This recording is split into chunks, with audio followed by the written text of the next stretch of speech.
Bismillahirrahmanirrahim. Assalamualaikum warahmatullahi wabarakatuh. Alhamdulillah. Wassalatu wassalamu ala rasulillah Sayyidina wa maulana Muhammad ibn Abdullah wa ala alihi wa sahbihi wa man tabi'ahu wa mawalah.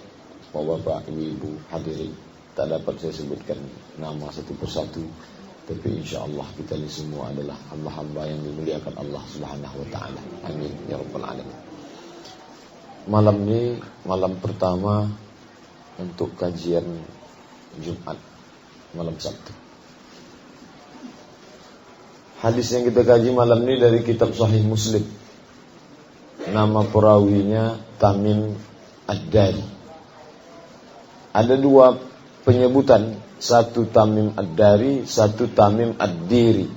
Kalau Ad-Dari diambil nama datuknya, jadi ada nama datuknya Ad-Dari, maka dinisbatkan nama dia ke nama datuknya. Tamim mana? Karena nama orang banyak sekali Tamim.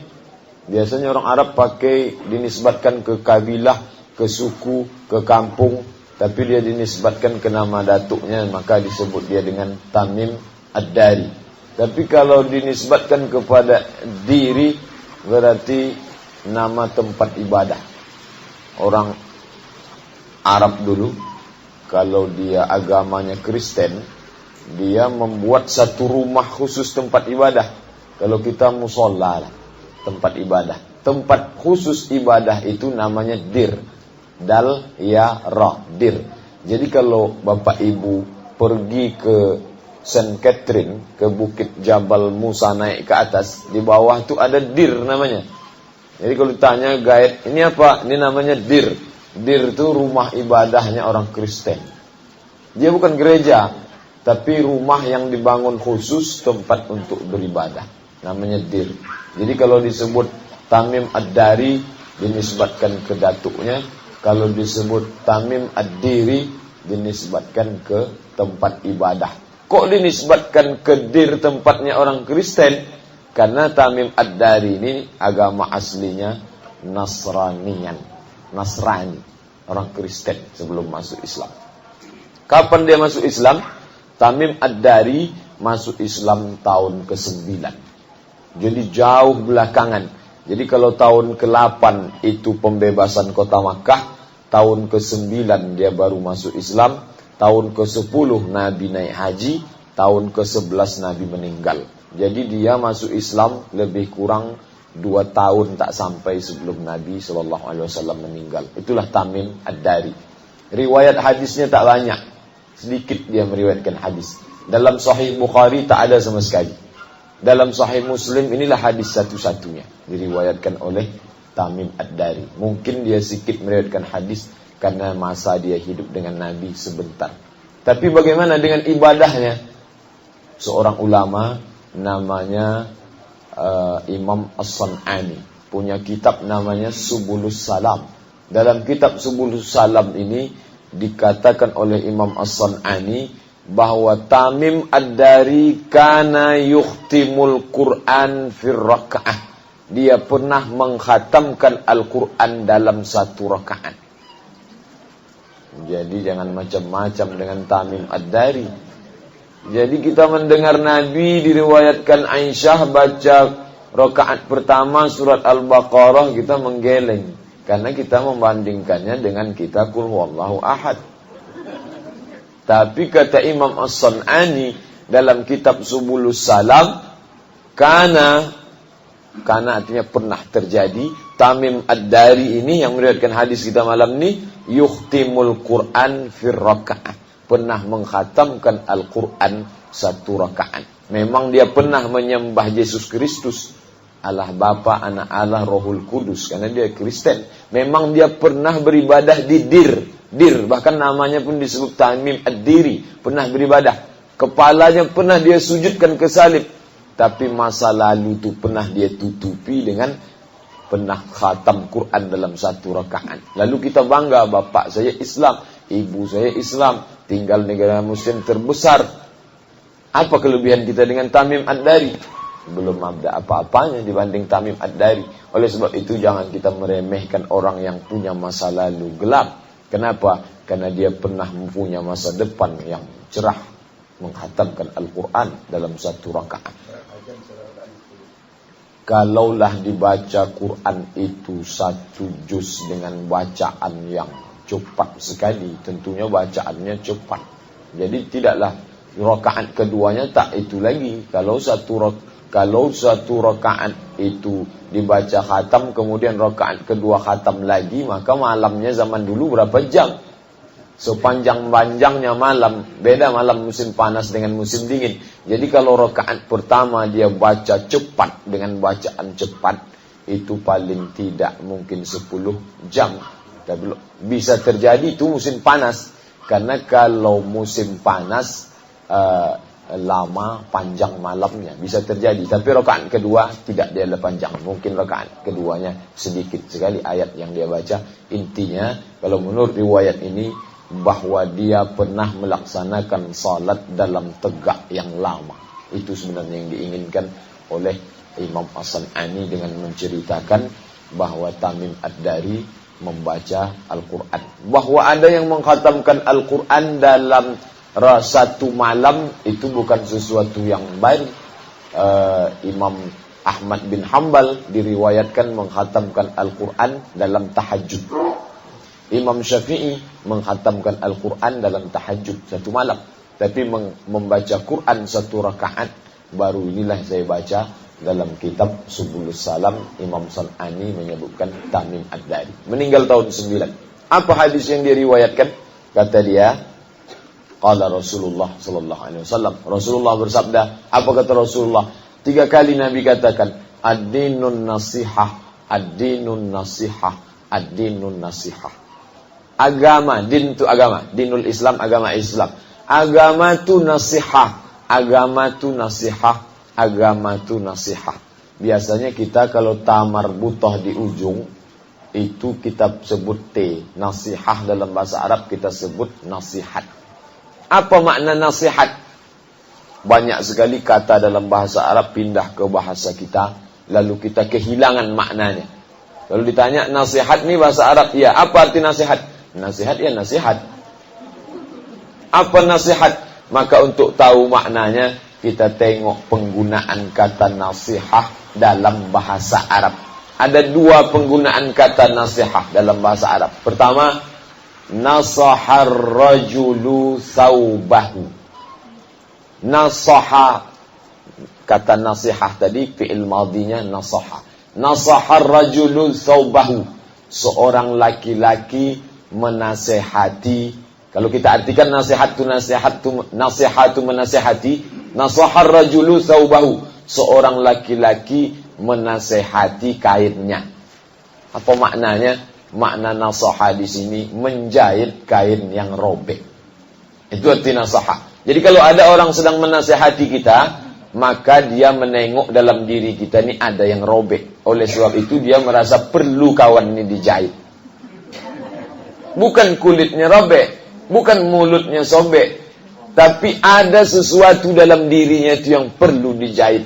Maka dia katakan, saya nasihati kamu supaya kamu. Jadi kalau ada orang, ini penasehat hukum saya, berarti dia sedang mengangkat orang lain untuk menjahit dirinya. Karena ada yang robek dalam bidang hukum, kekurangan. Itu makna asal kata nasaha, menjahit kain yang robek. Penggunaan kata nasaha dalam kalimat kedua, nasahar rajulu al-asal. Seorang laki-laki menasehati madu.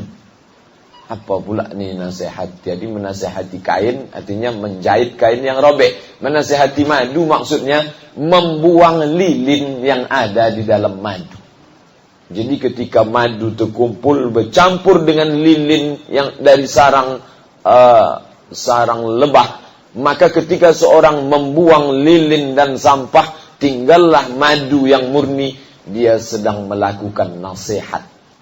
Penggunaan kata nasihat dalam bahasa Arab. Jadi kalau ada orang sedang menasihati kita, sesungguhnya dia sedang membuang lilin yang ada dalam diri kita sehingga murni madunya. Kalau ada kawan menasihati kita, dia menengok ada yang sobek, ada yang koyak pada diri kita, lalu dia jahit. Jadi jangan marah.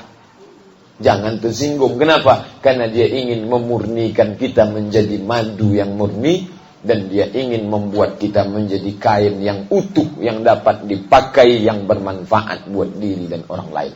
Itulah makna nasihat. Penggunaannya dua. Nasaha, menjahit kain yang robek. Nasaha, membuang lilin yang ada dalam madu. Bapak dan Ibu hadirin yang dimuliakan Allah. Jadi kalau Allah katakan, kalau Nabi katakan, ad-dinun nasihah, ad-dinun nasihah, ad-dinun nasihah, agama itu nasihat, agama itu nasihat, agama itu nasihat. Agama datang memurnikan yang kotor, agama datang menjahit yang robek. Jadi kalau ada orang beragama juga, kainnya robek, tetap juga robek, maka agama itu tak datang memberikan apa-apa. Beragama juga, dia sangka menjalankan agama, tapi lilin yang ada pada madu pada dirinya tak terbuang, maka sesungguhnya tak ada fungsi agama. Makanya 3 kali kata Nabi, ad-dinun nasihah, ad-dinun nasihah, ad-dinun nasihah. Yang jadi masalah, banyak orang tak mengetahui bahwa madu yang dia miliki itu berlilin. Dia anggap madunya madu murni. Madu saya murni, tak bercampur apa-apa, sehingga dia tak butuh orang lain menyaring madu yang dia miliki. Ini yang, kalau ada orang sadar madunya berlilin, kainnya perlu ditambal, alhamdulillah, dia akan minta orang lain, tolong jahitkan kain saya, tolong buangkan lilin yang ada pada madu saya. Ini tingkat orang paling tinggi. Yang nomor 2, dia sadar madunya berlilin dan dia sadar kainnya robek, tapi dia tak mau minta tolong orang lain. Dia cuek saja, mau berlilin, mau bersampah, pantai saja. Mau kain ini sobek, ini kan kain saya, mengapa kamu urus? Ini yang pertengahan. Dia tak perlu orang lain. Yang paling parah, ini na'udzubillah, paling bawah, dia tak sadar kain itu koyak. Ketika orang lain memberitahu, dia bukan malah berterima kasih, justru marah ke orang lain. Kenapa kamu kasih tahu kain saya koyak? Kalau kamu tak kasih tahu, saya kan diam saja. Ini orang yang paling parah. Lalu di manakah posisi kita? Tak ada yang tahu kecuali diri kita sendiri. Kata Nabi, ad-dinun nasihah, ad-dinun nasihah, ad-dinun nasihah. Qulna kami katakan, sahabat yang ada di sekeliling bertanya, nasihah, nasihah, nasihah, liman ya Rasulullah? Untuk siapa ya Rasulullah? Yang perlu dimurnikan itu apa? Yang katanya ada lilin dalam madu, ada sobek dalam kain, itu pada siapa? Maka Nabi menyebutkan ada 4 yang perlu dimurnikan. Liman ya Rasulullah? Untuk siapa ya Rasulullah? Kata Nabi ada 4. Apa dia yang 4 tuh? Yang pertama kata Nabi, lillah. Nasihat itu untuk Allah. Jadi kalau orang membaca hadis ini, terjemahan bahasa Indonesia membingungkan. Saya beberapa kali lah orang bertanya tentang hadis ini, Pak Ustadz, saya baca terjemahan hadis ini, agama itu nasihat, agama itu nasihat, agama itu nasihat. Untuk siapa ya Rasulullah? Untuk Allah. Kok Allah dinasihati? Allah butuh nasihat. Untuk Allah nasihat. Karena makna nasihat tadi tak dia pahami dengan baik. Makanya saya jelaskan yang pertama kali makna nasihatnya dulu. Membuang lilin dalam madu, membuang sobek pada kain, menambal sobek pada kain. Ketika sudah paham makna nasihat, ketika dikatakan Nabi, liman ya Rasulullah, untuk siapa? Yang pertama kata Nabi, lillah, untuk Allah. Apa maknanya? Ada cacat yang dinisbatkan orang kepada Allah. Ada sampah yang dinisbatkan orang kepada Allah, lalu kita datang memberikan nasihat. Makna nasihat, memurnikan Allah seperti murninya madu ketika tak bercampur dengan lilin. Membersihkan Allah ketika bersihnya kain setelah ditambal tak lagi ada cacatnya. Memangnya Allah itu kotor? Allah tak kotor, tapi ada yang mengotori Allah Subhanahu wa ta'ala. Makanya disebut dalam Al-Quran, Subhana rabbika rabbil izzati amma yasifun. Maha suci Allah amma dari segala yasifun, dari segala yang mereka sifati. Ada yang mensifati Allah dengan sifat-sifat yang kotor. Datang kita dengan agama memurnikan. 4 yang perlu dimurnikan. Yang pertama Allah subhanahu wa ta'ala. Apanya dimurnikan? Macam-macam nisbat mereka menisbatkan kepada Allah. Kita tak hitung satu-satu, saya sebutkan apa yang saya ingat saja. Yang pertama, orang musyrik mengatakan Allah tu ada laki-laki, ada perempuan. Yang jantan namanya Allah, yang betina namanya Lata. Yang jantan namanya Al-Aziz, yang betina namanya Uzza. Yang jantan namanya Al-Mannan, yang betina namanya Manat. Makanya ada Lata, Uzza, Manat. Nah, ini pasangan, ada Allah jantan, ada Allah betina. Subhanallah amma yusyrikun. Maha suci Allah dari yang mereka persekutukan. Subhana rabbika rabbil izzati amma yasifun. Maha suci Allah dari yang mereka sifatkan. Datanglah kita memurnikan Allah dari sampah yang mereka sifatkan kepada Allah subhanahu wa ta'ala. Jadi Bapak dan Ibu hadirin yang dimuliakan Allah, kalau dibandingkan tauhidnya orang kita dengan orang jahiliyah, itu adik-beradik saja, 11-12 saja. Orang jahiliyah, dia tahu tentang Allah, tapi dia buat Allah feminin, Allah maskulin. Allah muzakkar, Allah muannas. Bedanya dengan nenek moyang kita, tak begitu. Memang dia tak tahu Allah sama sekali. Yang dia tahu, Brahma, Siwa, Wisnu. Santi-santi hom. Menyembah Tuhan, menyembah dewa. Makanya kalau ditanya kamu kemana? Saya mau sembahyang. Sembah artinya menyembah.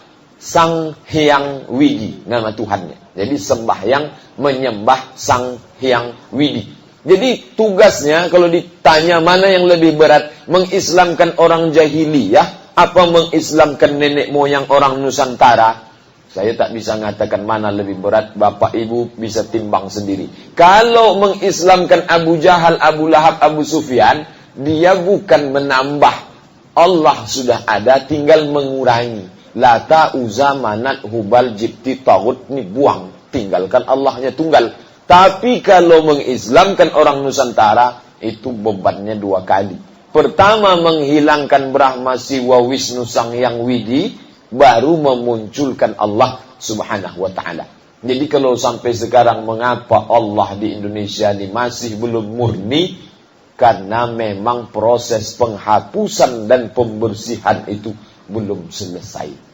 Masuk ke dalam fikih, masuk ke dalam perdebatan dalam masalah fikih, akhlak, tauhidnya belum murni. Makanya kata Nabi SAW, agama itu nasihah, nasihah, nasihah. Mana yang dulu kan dimurnikan? Lillah, Allah subhanahu wa ta'ala. Jadi yang pertama dimurnikan dari Lata, Uzza, Manat, Hubal. Orang lain mengatakan Allah itu bagaimana? Ada musyrik, ada Yahudi, ada Nasrani. Yang lebih parah mengejek Allah ni orang Yahudi. Apa kata orang Yahudi? Ini disebutkan dalam Quran. Tadi kita salat maghrib 3 rakaat, tak ada sebut dalam Quran maghrib 3 rakaat. Tapi tentang ejekan orang Yahudi ada. Apa kata orang Yahudi? Wa qalatil yahudu, orang Yahudi mengatakan yadullah maghlulah, tangan Allah terbelenggu. Makna maghlulah, meletakkan tangan di tengkuk. Maghlulah atau terbelenggu. Na'udzubillah. 2 kesalahan. Pertama, menisbatkan tangan pada Allah. Yang kedua, mengatakan tangan Allah terbelenggu. Oleh sebab itu orang Yahudi ini orang yang sangat dikutuk. Kenapa? Menisbatkan sesuatu yang tak layak, tak lazim kepada Allah subhanahu wa ta'ala. Itu sebutkan dalam Quran. Wa qalatil yahudu, orang Yahudi mengatakan yadullah maghlulah, tangan Allah terbelenggu. Ghullat aidihim, tangan mereka lah yang terbelenggu, kata Allah subhanahu wa ta'ala. Nah, ini sampah-sampah yang dinisbatkan. Siapa yang membuat sampah ini? Orang musyrik, orang Yahudi membuat sampah kepada orang Islam. Saya menerjemahkan buku, judulnya Ad-Diyanah Al-Yahudiyah. Saya terjemahkan ke bahasa Indonesia, Sejarah Agama Yahudi. Diterbitkan tahun 2010 oleh Pustaka Al-Kausar Jakarta. Di dalam buku itu dituliskanlah dalam kitab Perjanjian Lama bahwa Yakub bergulat dengan Allah. Lalu Allah kalah. Maka dia disebut dengan Israel. Israel artinya orang yang mengalahkan Allah dalam gulat. Lalu hadiahnya diberikanlah dia sepetak tanah. Mana tanahnya? Itulah tanah Palestina. Ada itu dalam buku. Tak tahu sekarang apa ada buku itu lagi atau tidak. Dulu ada dijual di Gramedia, di Trimedia ada. Begitulah orang Yahudi menisbatkan kepada Allah Subhanahu wa taala sifat-sifat. Makanya kita disebut Allah Subhanahu wa taala. Setiap menyebut nama Allah Subhanahu wa ta'ala. Apa makna Subhana? Maha suci Allah dari segala sifat yang mereka sifatkan. Si musyrik mengatakan Allah ada betina. Si Yahudi pula mengatakan tangan Allah terbelenggu. Allah pula bergulat dengan Yakub, lalu Yakub menang, lalu dia disebut dengan Israel. Bagaimana dengan orang Kristen? Wa qalatil nasara al-masih ibnullah. Wa qalatil nasara, berkatalah orang-orang Nasrani, al-masih ibnullah, al-masih itu anak Allah.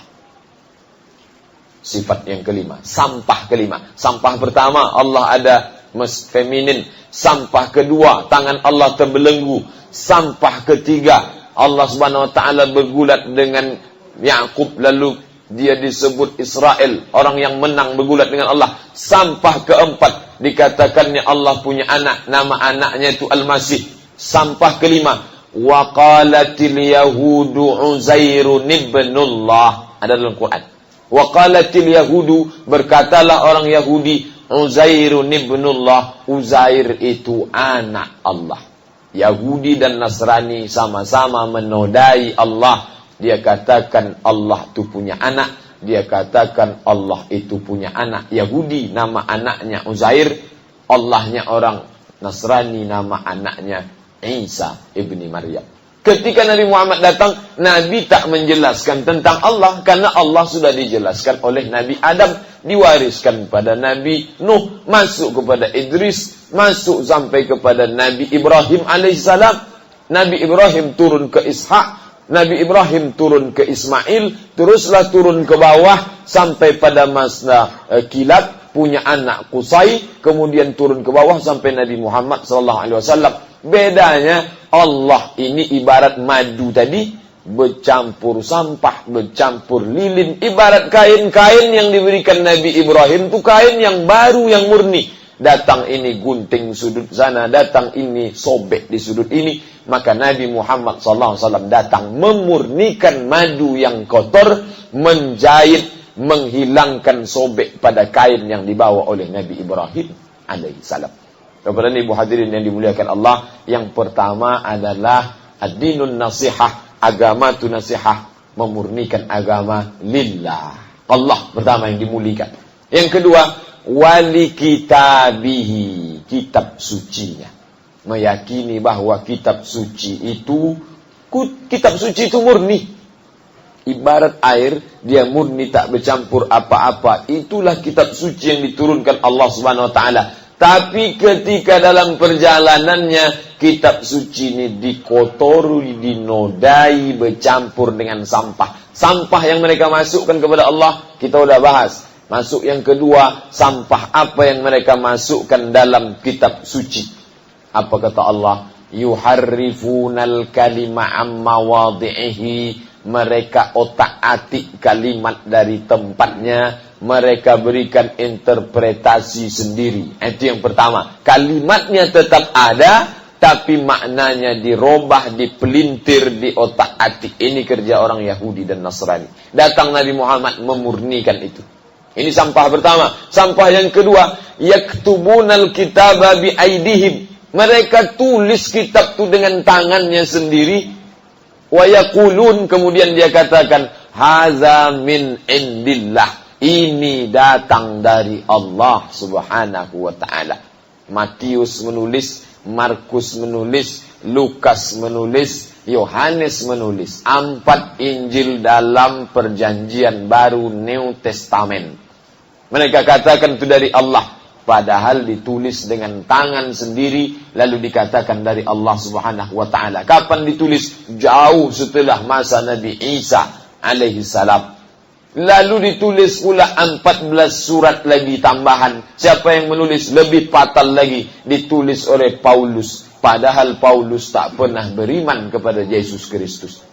Penodaan kitab suci pada agama, ya kitab suci yang lama ditambah kitab suci yang baru, maka datanglah Islam memurnikan kitab suci ini seperti murninya madu dari sampah, dari bangkai, dari kerak lilin sampah sarang madu. Begitulah pemurnian yang dibawa oleh Nabi SAW. Makanya kalau kita baca Al-Quran, ketika Allah sedang menyebutkan tentang kitab suci, disebut musaddiqan lima baina yadayhi minat Taurah wal Injil. Musaddiqa, Nabi membenarkan, membetulkan, meluruskan kitab yang sebelumnya. Apa itu? Taurat dan Injil yang mereka selewengkan dan lain sebagainya.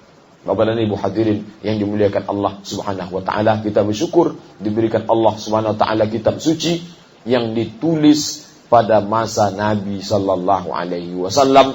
Nabi mengangkat 40 orang lajnah panitia penulis wahyu yang ditulis di pelepah korma, ditulis di tulang pundak onta, ditulis di batu yang ceper. Mengapa ditulis di batu, Pak Ustadz? Karena yang punya kertas waktu itu orang Mesir. Nama kertas papirus, dibuat dari pohon bardi. Pohon bardi ini tumbuh di tepi sungai Nil. Lalu dibuang kulitnya, dipotong, disusun satu melintang, satu membujur, lalu ditimpa pakai tanah liat, baru dijemur, jadilah kertas. Mengapa kertas itu tak sampai ke Mekah? Belum ada hubungan diplomatik antara Mesir dengan Mekah. Karena Islam baru sampai ke Mesir pada masa pemerintahan Umar bin Khattab. Dikirimnya lah panglima perang namanya Amr bin As. Sebelum itu tak ada. Jadi kertas sesuatu yang mewah. Yang sudah punya kertas di dunia ini dibuat dari bubur bambu, yang kemudian dikeringkan, dijemur, jadilah kertas. Yang membuat kertas dari bubur bambu itu orang Cina. Sekarang kertas dari bubur kayu, pulp namanya, Pulp and Paper, RAPP, Riau Andalan. Nah, itu baru belakangan. Sebelum itu tak ada. Tapi justru kalau kita baca ayat Al-Quran, ayat yang paling panjang justru tentang tulis-menulis. Nampaklah bahwa Quran ini bukan produk tempat dia datang. Seandainya Quran itu datang dari tempat dia datang, dari Makkah, tak akan bercerita tentang tulis-menulis. Karena yang bisa menulis itu sedikit, kertas alatnya sedikit, alat tinta sedikit, kertasnya tak ada. Tapi ayat yang turun paling panjang justru tentang tulis-menulis. Ya ayyuhalladzina amanu, hai orang beriman, idza tadayantum, kalau kamu berdua menjalin transaksi hutang piutang, ila ajalin musamma, sampai kepada ajal tertentu. Ajal maksudnya waktu, tempo tertentu. Faktubuh, maka tulislah. Wal yaktub bainakum katibun bil adli, hendaklah yang menulis itu katib, seorang penulis, bil adli, yang adil. Wala ya'ba katibun ayyaktuba kama 'allamahullah, hendaklah penulis itu menulis seperti yang diperintahkan, diajarkan Allah, jangan dia enggan. Wal yashhad, hendaklah pula ada saksi, syahidaini mir rijalikum, 2 orang saksi laki-laki. 1 orang saksi, 1 laki-laki, kalau tak ada 2 laki-laki, kalau tak ada 1 laki-laki, 2 perempuan. Sampai sedetil itu. Ini menunjukkan bahwa Al-Quran itu datang dari Allah Subhanahu wa taala. Adapun sampah-sampah yang dinisbatkan pada kitab suci sebelumnya itu dimurnikan dengan datangnya Al-Quran. Dijamin Allah, inna nahnu nazzalna dzikra wa inna lahu lahafizun. Kalau ditengok dari aspek kebahasaan dalam ayat ini ada 5 penekanan makna. Inna nahnu nazzalna wa inna lahafizun. 5 huruf taukid penekanan makna. Inna kami, nahnu kami, nazzalna kami, lahu lana lahafizun. Kami yang menurunkan, kami juga yang akan menjaganya ya Muhammad. Oleh sebab itu sebelum Nabi SAW meninggal, Al-Quran sudah dibacakan dari awal sampai akhir oleh malaikat Jibril kepada Nabi SAW 2 kali khatam pada tahun ke-10 Hijrah. Bacaan itulah yang dibacakan oleh Ubay bin Ka'ab, Zaid bin Sabit, yang dibaca oleh Ubay bin Ka'ab dalam salat Ramadan khatam. Walaupun Quran dalam bentuk fisik baru ada pada masa pemerintahan Abu Bakar Siddiq setelah meninggal 70 penghafal Quran ketika memerangi nabi palsu namanya Musailamah Al-Kadzab. Jadi nabi palsu zaman Nabi itu diperangi sampai 70 orang hafal Quran mati gara-gara memenangi nabi palsu. Nah, beda sama zaman sekarang. Zaman sekarang nabi palsu ini disediakan pengacara untuk membelanya.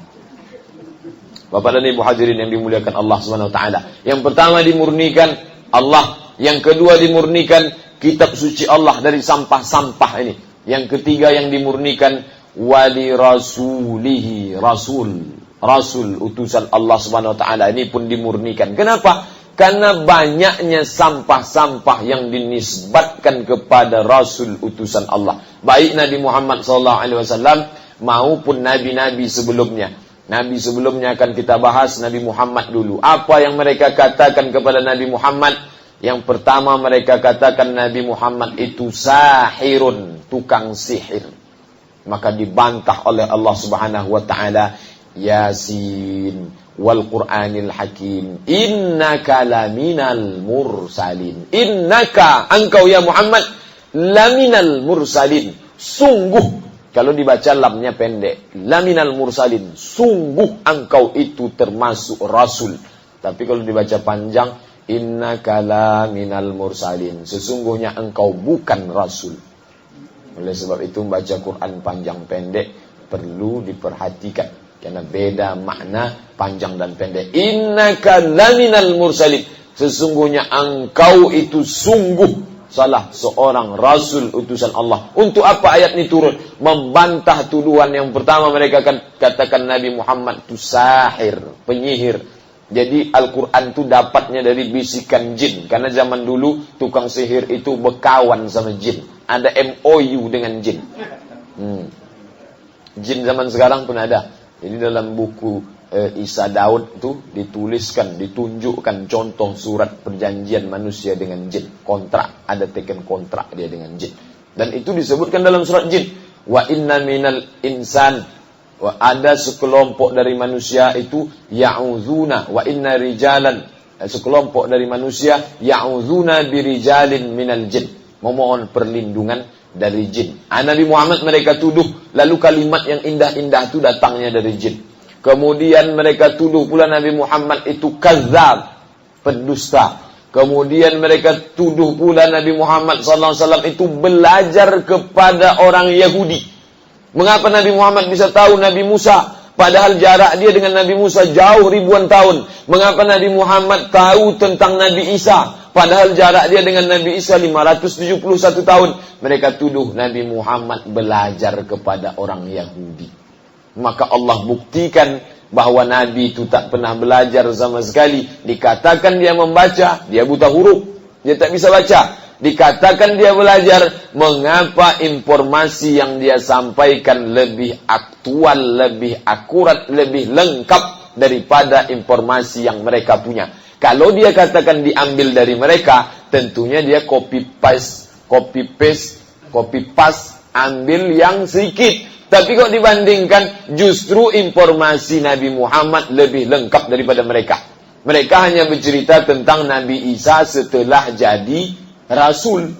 Tapi Nabi Muhammad bercerita bukan tentang Nabi Isa. Nabi Muhammad bercerita tentang ibunya Nabi Isa. Mana itu? Satu surat khusus, surat Maryam. Kalaulah Quran itu buatan Nabi Muhammad, maka dia buat surat Aminah, mengenang almarhumah ibunya. Tapi karena dia datang dari Allah, justru surat Maryam. Bahkan Al-Quran bercerita bukan tentang ibu Nabi Isa, Quran bercerita tentang nenek Nabi Isa. Di mana itu? Dalam surat Ali Imran. Idz qalat imra'atu Imrana. Ingatlah. Qalat imratu Imran.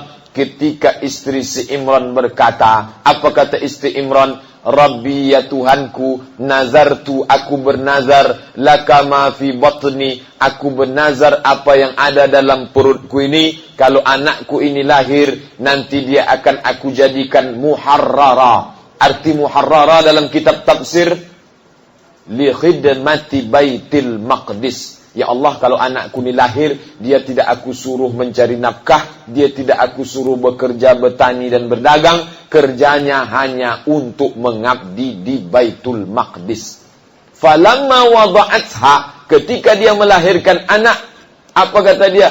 Rabbi inni wada'tuha unsa. Ya Allah, dulu aku bernazar inginnya anak laki-laki, ternyata yang kulahirkan ini unsa, perempuan. Wa inni sammaituha Maryam, aku beri dia nama Maryam. Jadi Nabi Muhammad bercerita bukan tentang Nabi Isa, justru bercerita tentang ibunya, bercerita tentang neneknya. Allah membantah, kalau kamu tuduh Muhammad mengambil dari Yahudi, sedang si Yahudi saja tak tahu menahu tentang nenek, tentang ibunya. Bisa baca Injil Matius, Markus, Lukas, Yohanes, tak ada bercerita tentang ibu Nabi Isa, tak ada bercerita tentang nenek Nabi Isa. Tiba-tiba Nabi datang membersihkan tuduhan-tuduhan yang macam-macam itu. Bapak dan Ibu hadirin yang dimuliakan Allah Subhanahu wa taala, yang pertama dimurnikan lillah, yang kedua dimurnikan wali kitabihi, kitabnya, yang ketiga dimurnikan wali rasulihi, rasul Muhammad sallallahu alaihi wasallam, dan rasul-rasul sebelumnya. Rasul-rasul sebelumnya dituduh melakukan na'udzubillah perbuatan yang tak layak untuk dinisbatkan kepada manusia. Kita mengimani bahwa para rasul itu maksum, terpelihara dari dosa. Mereka menuduh rasul itu yang macam-macam. Mereka menuduh Nabi Yakub mabuk lalu berzina dengan anak kandungnya. Itu ada dalam kitab suci mereka. Mereka menuduh Nabi Sulaiman jatuh cinta pada istri panglima perangnya. Ketika dia naik ke atas istana, dia tengok di bawah bukit ada istri panglimanya cantik. Lalu dia panggil panglimanya. Setelah dia panggil, dia suruh pergi perang ke musuh yang paling jahat. Supaya panglima ini mati, istri panglima itu bisa dia ambil, dia nikahi. Itu tak layak kepada manusia biasa saja, tak normal. Itu dinisbatkan kepada Nabi. Itulah yang sampah kotoran, datang Nabi Muhammad memurnikan ajaran-ajaran itu. Yang dinodai, dikotori oleh orang Bani Israel. Yang keempat, yang dimurnikan dalam Islam adalah wali a'immatil muslimina wa ammatihim. Kalau dibaca terjemahnya, tak dibaca syarahnya, maknanya a'immatil muslimin, pemimpin orang muslim. Menurut ulama, makna a'immatil muslimin di sini ulama. Makna pemimpin bukan pemimpin negara, tapi yang dimaksud adalah memurnikan para ulama, menolong ulama yang mengamalkan ajaran Islam, menolong tuduhan yang tak benar, menolong ulama dari fitnah kalau ada tuduhan tak betul, dan menolongnya dalam menyebarkan agama Allah SWT. Karena ulama yang mengamalkan ilmunya disebut sebagai warasatul anbiya, pewaris para nabi. Bapak dan Ibu hadirin yang dimuliakan Allah SWT.